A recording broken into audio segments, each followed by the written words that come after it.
Bienvenue à toi. Je voudrais te présenter un tarot un peu particulier. C'est pas tant en fait de faire comme on voit maintenant beaucoup des reviews. C'est en fait de te faire une sorte de petit diaporama d'un tarot artistique qui en fait n'est pas édité, qui n'existe pas.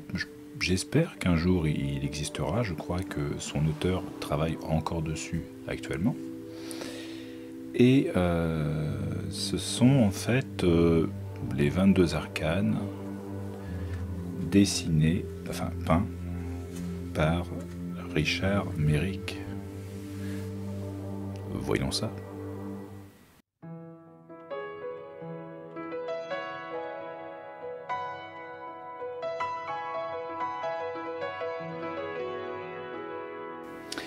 Alors le petit voyage que je te propose en fait, c'est de te présenter moi un tarot qui, que j'appelle tarot, mais en fait qui est l'œuvre d'un artiste qui a peint en fait de 1980 à 1996 en fait plusieurs toiles et donc était présenté en fait je crois que c'était en 2002 ou un truc comme ça que j'ai découvert son tarot et moi du coup j'en ai fait une copie privée voilà, de qualité somme toute correcte, vraiment moi que j'ai vraiment bien aimé pouvoir puiser dedans. Et puis à l'époque il y avait un site internet qui évidemment maintenant n'existe plus, qui présentait somme toute de façon sommaire un petit peu la symbolique et l'ambiance de chaque tableau. Et moi c'était un jeu que je mettais souvent en fait, je mettais une carte sur ma table de chevet et ça m'inspirait. Ça a été, je dirais, mon tarot des rêves. Il était foisonnant en fait. J'aimais bien méditer dessus pour me changer en fait les idées par rapport au tarot de Marseille que j'utilisais quasiment exclusivement. Et c'est vrai qu'il est foisonnant. Il est très riche et du coup je me suis dit là, au-delà de simplement montrer des cartes, etc., je pouvais faire un petit peu comme quand je te présente un livre. Bon, déjà de voir qui c'est qui, cet auteur, et puis ensuite d'aller creuser un petit peu plus en détail chaque peinture. Donc l'auteur s'appelle Richard Méric. Donc c'est un Français qui est né en 48 et qui en fait après 2 ans d'études de philosophie en 68 et 66 et 68, il a voyagé à travers le continent européen. Et il se rend également 2 fois en Inde par voie terrestre, principalement pour l'intérêt du voyage lui-même. Il écrit de nombreux articles dans les journaux ainsi que 2 pièces de théâtre jouées au Festival d'Avignon.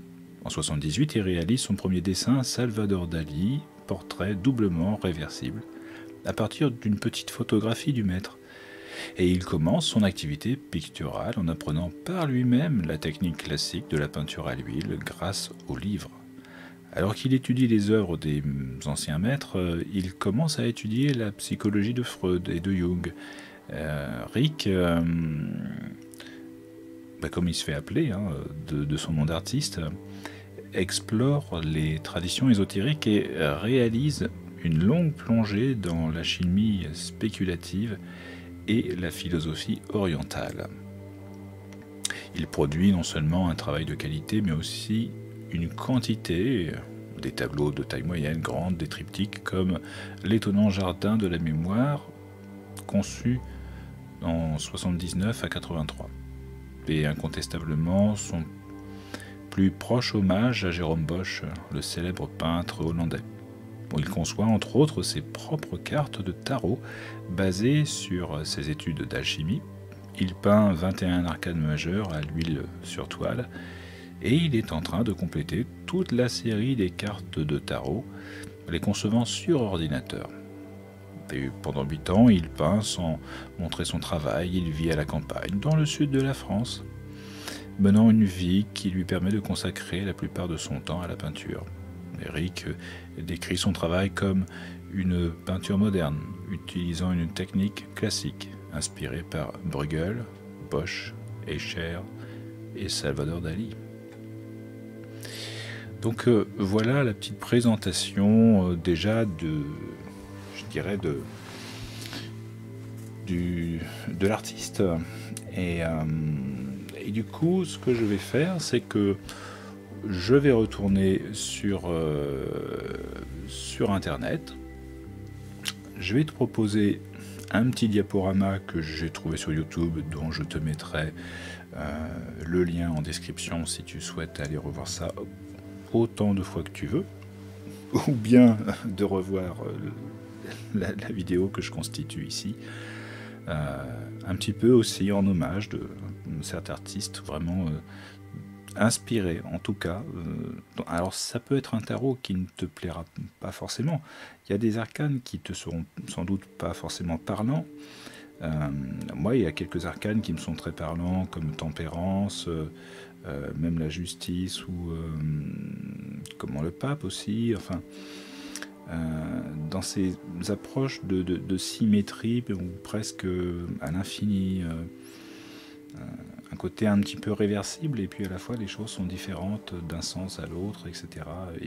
Et puis ce jeu de transparence aussi, où tu as des petits éléments qui apparaissent à travers d'autres. Alors, je vais te proposer tout ça un petit peu plus clairement sur Internet. Voyons ça. Alors, du coup, là, je suis sur une vidéo qui présente le travail donc de Richard Méric, donc des huiles sur toile conçues et réalisées de 1980 à 1996. Et je vais pouvoir te commenter tout ça un petit peu plus en détail, arcane par arcane, avec un petit texte que je vais pouvoir te lire qui va expliquer aussi les arcanes majeures un par un. Donc on va attaquer d'abord par le mat, le fou.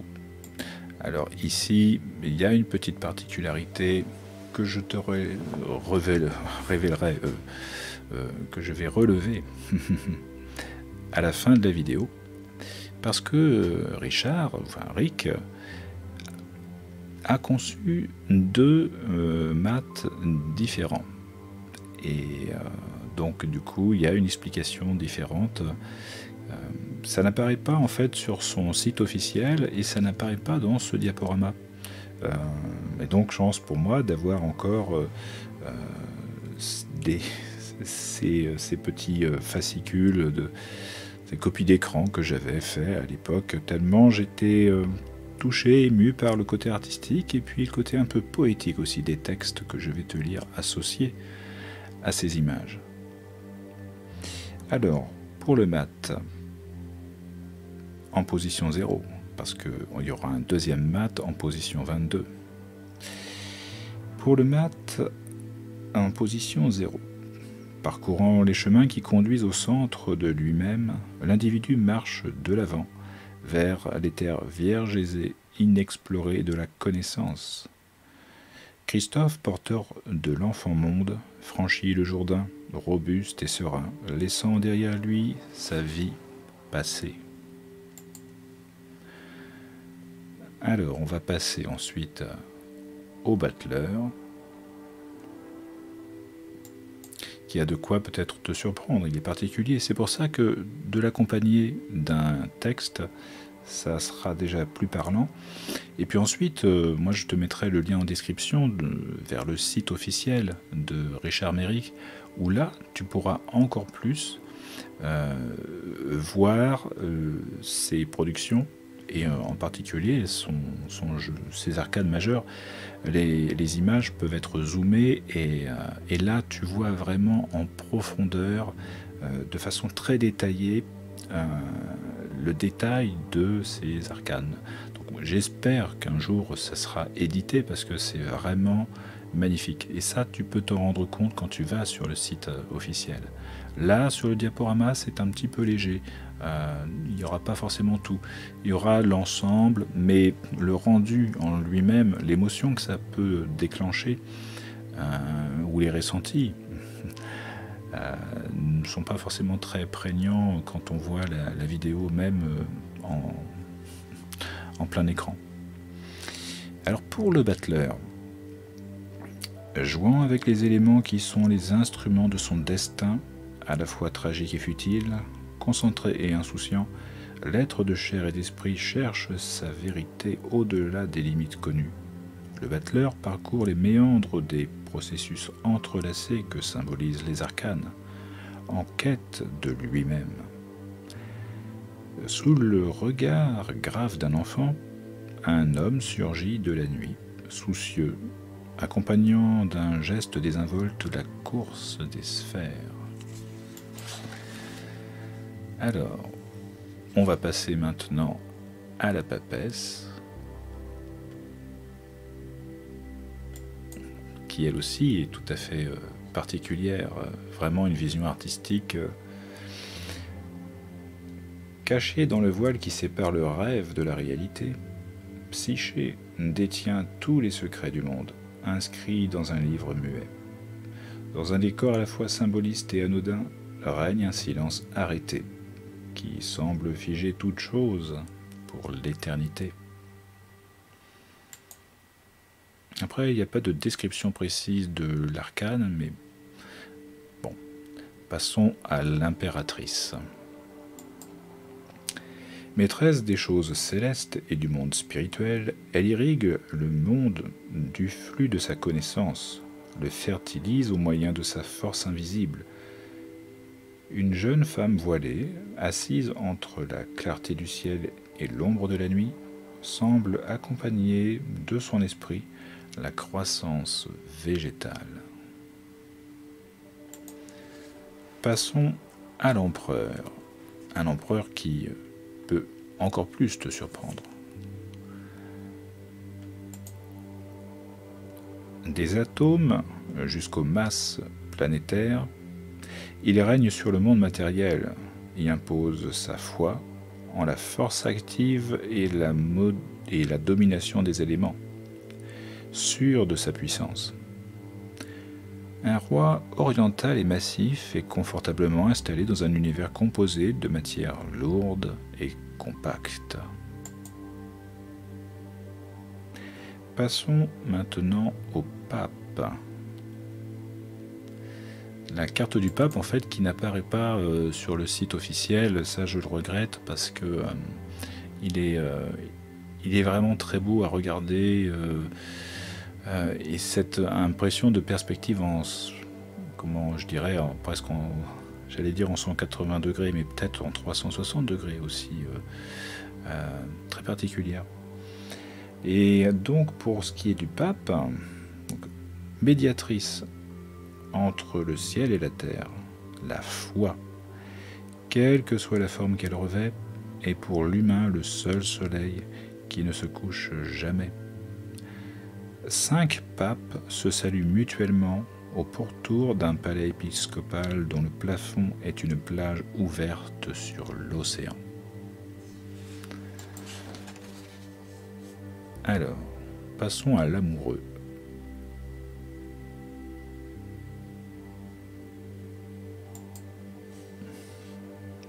L'existence se déroule sur 2 plans distincts, le plan trivial, éphémère, et le plan tragique, durable.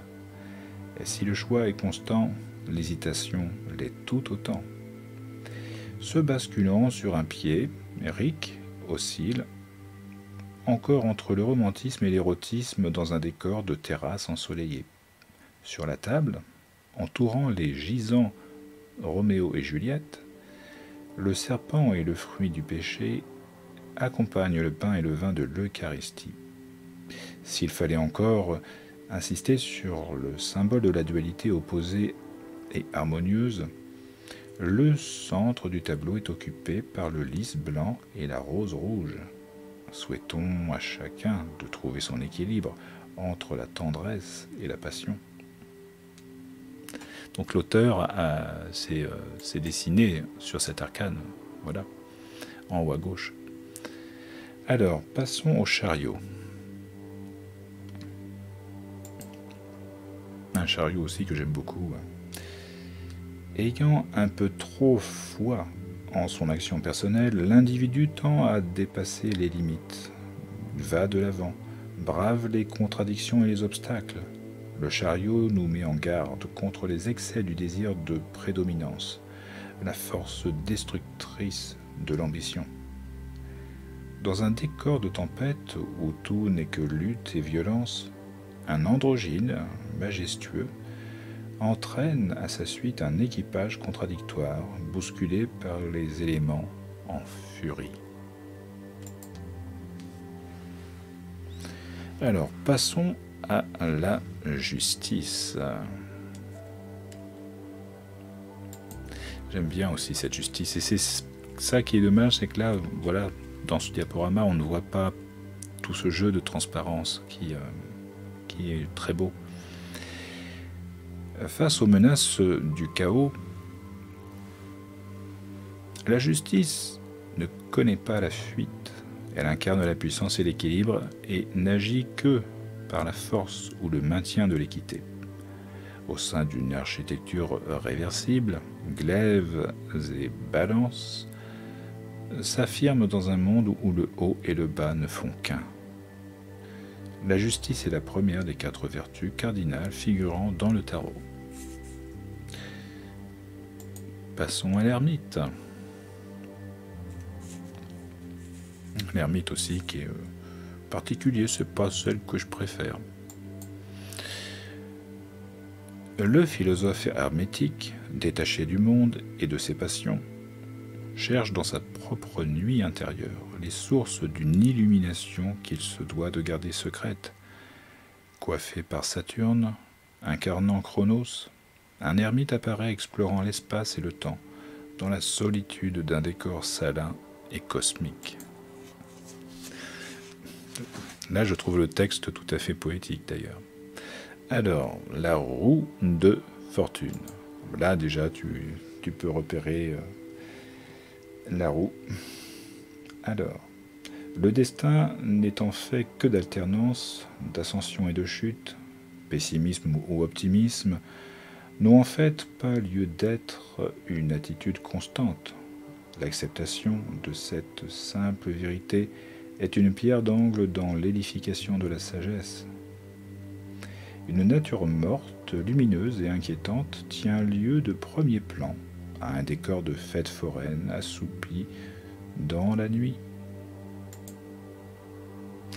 Alors, on va passer à la force. Une force qui est un petit peu papesse sur les bords. L'esprit triomphant de la matière pesante élève l'individu bien au-dessus des aléas de la vie charnelle. Bienheureux celui ou celle qui trouve le chemin de la force spirituelle et de la pureté morale. Cette lame est la deuxième vertu cardinale du tarot. Flottant à l'abri d'un temple suspendu dans les airs, un personnage androgyne médite paisiblement en compagnie d'un lion libéré de son agressivité. Alors, si on passe maintenant au pendu.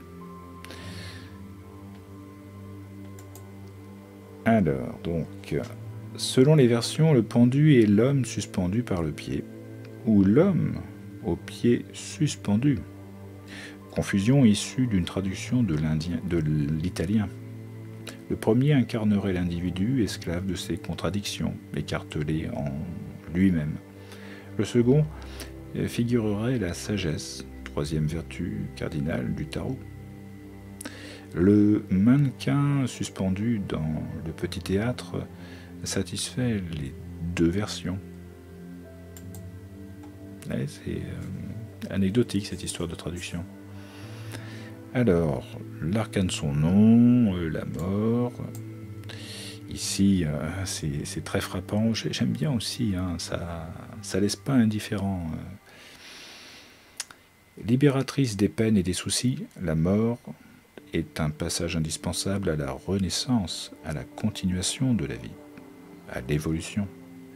Ceci dit, à l'image des personnages entourant le tableau, les attitudes face à la mort restent variées. L'opposition des teintes ainsi que la distorsion de l'architecture créent dans le tableau une tension fort appropriée au sujet. Alors, passons maintenant à Tempérance. Ah, que j'adore cette tempérance. Comme son nom l'indique, cette lame traite de la juste répartition des forces, de la libre circulation des fluides, de la relation équitable des opposés. Évocation manifeste de la dualité réconciliée, le tableau dégage une impression de paix et d'harmonie, malgré la violence des couleurs. Quatrième vertu cardinale, la tempérance nous incite non seulement à modérer nos élans, mais également à rechercher un équilibre intérieur. Alors, le diable. Maître des passions charnelles et de la l'avidité matérielle, le diable du tarot nous met en garde contre nous-mêmes. Les aspirations à la domination, la cupidité, la possessivité entraînent l'individu vers l'enfer des désirs pulsionnels inassouvis. Dans un monde de feu et de ruines, règne Lucifer, porteur de lumière entouré de ses disciples. Coiffé d'un couple d'esclaves, Satan se réjouit dans le secret d'une architecture renversée.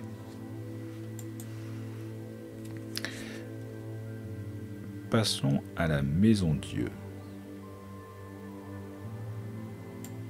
On retrouve d'ailleurs Richard en train de dessiner. La démesure de ses ambitions conduit l'humain vers sa chute. La Maison Dieu du tarot est aussi le symbole de l'éternel va-et-vient entre le haut et le bas, entre la spiritualité et la matérialité, la confusion des relations de la chair et de l'esprit. Semblable aux habitants de la tour de Babel, Rick s'essaie à créer sa propre image dans cet autoportrait sans queue ni tête.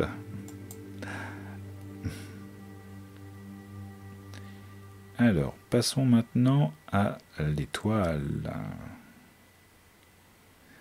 Là aussi, c'est super. On prend de la hauteur, on a une vision au loin. Image du monde en formation, de l'œuvre que l'individu doit accomplir en lui-même, l'étoile figure unissant l'esprit et la matière, les énergies célestes et terrestres, le conscient et l'inconscient. La mise en œuvre conjointement des opposés est la clé de toute création, de toute progression.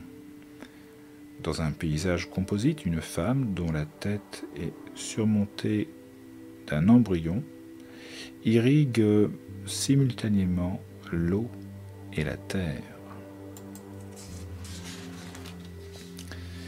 Alors, passons maintenant à la Lune, particulière aussi. C'est dans la profondeur et la richesse du monde intérieur que l'individu est en mesure de découvrir les instruments de sa renaissance. La Lune éclaire le chemin de l'imagination et de la magie. Elle guide l'intuition créatrice. Un aveugle immatériel, guidé par un enfant, semble s'abreuver de la clarté lunaire. À l'instar du crustacé en bas du tableau, l'initié doit effectuer un voyage à rebours en lui-même pour remonter aux sources fondamentales de son être. Alors maintenant, le soleil, qui est magnifique aussi.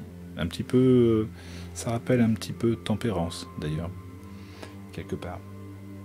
Le soleil, lumière de la connaissance et foyer d'énergie, ouvre la voie de l'illumination et de l'avènement de la conscience objective.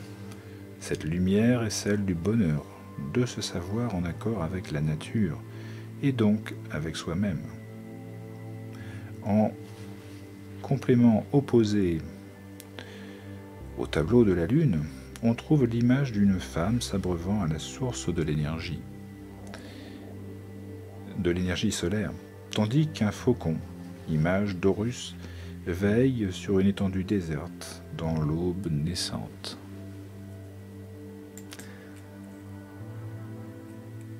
Alors, le jugement maintenant. Plus que l'image de la mort et de la renaissance, le jugement est la représentation de l'appel victorieux de l'esprit qui nous libère des peines du corps physique, la réponse spirituelle au malheur de la chair. Le détachement du monde matériel en est la clé. Dans un décor wagnérien, à l'appel d'une trompette habitée de flammes, le retour à la vie des personnages est plus ou moins douloureux. Malgré les apparences, cette image est joyeuse et source de réconfort. C'est vrai qu'elle fait un petit peu peur. Alors, le monde. Récompense et couronnement de l'œuvre, le monde est l'image de la dualité réconciliée, de l'harmonie enfin réalisée entre les opposés et les contradictions, les antagonismes de la matière et de l'esprit, de la part masculine et féminine, qui sont en chacun et sont équilibrés. Surmonté d'un vitrail où se cachent deux profils, d'un papillon d'où le corps est la figure d'un couple, un individu, ni plus masculin que féminin, semble recevoir du haut une lumière que nous souhaitons à chacun de trouver en lui-même.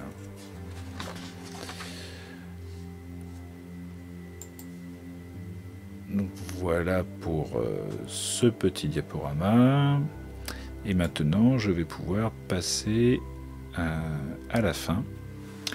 Alors, pour ce dernier arcane, ce deuxième mat, alors évidemment, ça ne sera pas facile de te les montrer à peu près correctement.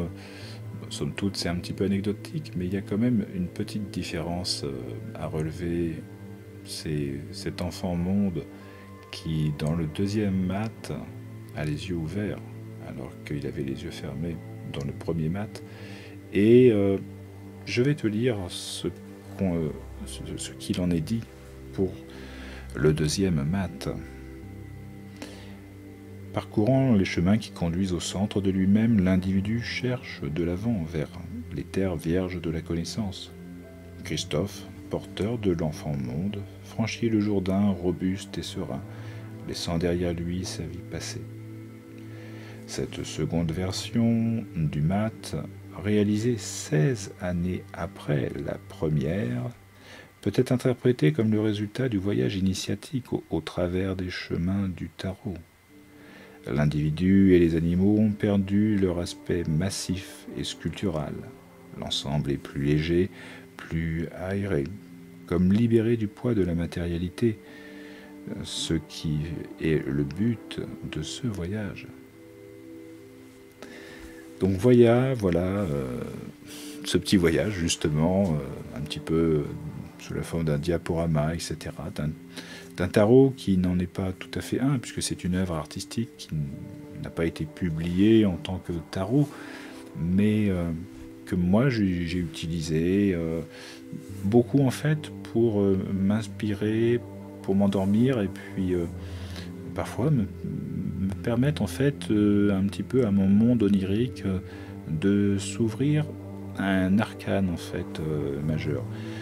C'était un petit peu la porte d'entrée que ce tarot de Richard Méric, et que je souhaitais en fait pouvoir te présenter de façon détaillée. Et je le redis, pour terminer, n'hésite pas à aller sur le site officiel, dont évidemment je te mets le lien en description, tu verras vraiment en détail la qualité de ses œuvres. À bientôt pour d'autres présentations.